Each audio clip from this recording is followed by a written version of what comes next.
Welcome back to Dr. Walls and Friends, and we are here with Seafood Hufford. How are you doing today? Doing wonderful today.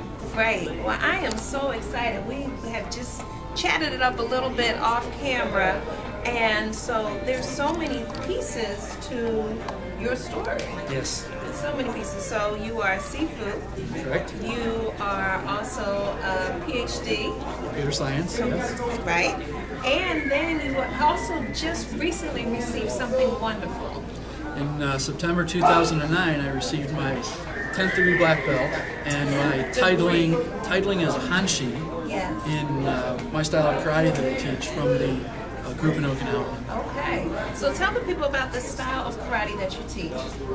The style that I teach is called Ryuhi Toshi Karate Do, Okay. and it's basically Dragon Fire Fighting Spirit karate. That sounds very intense. It is. It's a combination of a lot of styles that I studied as I was coming up through the 33 years of my training. Some Washin-Ryu karate, Shotokan karate, some Shito-Ryu and Shorin-Ryu. And in Okinawa was the Shorin-Ryu group that titled and certified me as a 10th Dan. Okay. I've been teaching since 1998. Wow. I've opened my own school. Wow. And where's your school located? It's in Trumansburg, New York. It's a small little community in upstate New York. Okay. It's about 4.5 hours, probably northwest of the city, New York. About 3 hours from Buffalo, 3 hours from Albany, New York. Okay. So we're right in the middle of the state. Yes, you are. And for those of us that like a warmer climate, I heard there's another school somewhere else. There is. I have a branch school that I opened 2.5, maybe 3 years ago down in the Caribbean, in Trinidad. All right. And we've got a 3rd Dan black belt down there that runs the school. We have 4 locations where we teach the kids the martial arts in Trinidad. Wow. Now you also do some work with Qigong.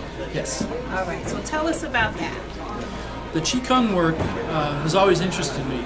It was around 1997 when I started studying with a Kung Fu master in Boston. And one of his programs, separate from the Kung Fu, was a Qigong set. And it was Southern style white crane, hard and soft style Qigong. And that first got me interested in the Qigong. But those were martial Qigongs to train for the martial arts. Okay. And I'm really interested now in the health preservation and medical Qigongs that exist. And those are what I work and train with now.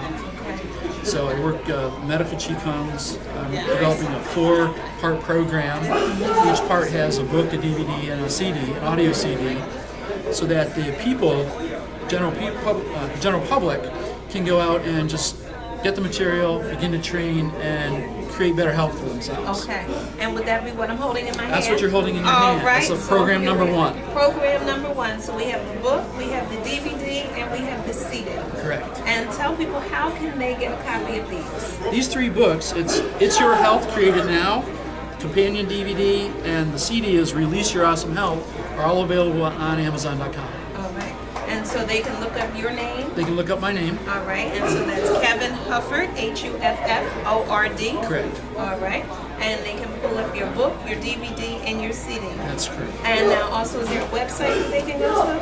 The website is www.mindpowerqigong.com. And now tell us a little bit, what are the benefits of Qigong? Qigong has so many benefits. We could spend an hour talking about I'm sure. the different benefits.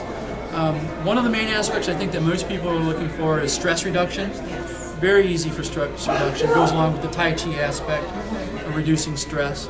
But there's so many other things. There's getting rid of hypertension. So if you have high blood pressure. If you have arthritic conditions, back, spine, joints, you can do that as well.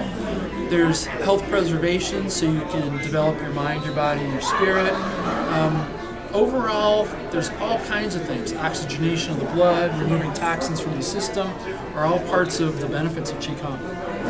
It's interesting because I spoke with someone earlier, and Grandmaster Mims, and we were talking about breathing and how so many people do it automatically, and because it is an automatic function, you think you're doing it properly. And in cases, you're usually not. Exactly. That's right. Exactly. So you have to learn to actually train your breath as opposed to just relying on what I call the survival breath. Okay. We all know how to breathe to live because we have to breathe to live. It's the only thing that we can't live without for longer than 3 minutes or so. Yes. So if you can train it so that you can reduce the number of breaths you take per second, take longer, deeper breaths. Yes. They say for every heartbeat or every breath, your life becomes shortened. So if you can slow your heart and slow your breath, then your life becomes long. And we work towards the other aspect of Qigong, which is longevity. Okay. I love that. So see, people, when I tell you I'm going to be around for 120, 140 years, that means I just have to slow my breath down a little bit. Yeah. All right. I love it. Well, thank you so much for spending time with us today. Thank you for the opportunity. Yeah, so please be sure to check out his books on Amazon.com. Again, it is Kevin Hufford, Hufford. And we'll see you real soon again on Dr. Wells and Friends.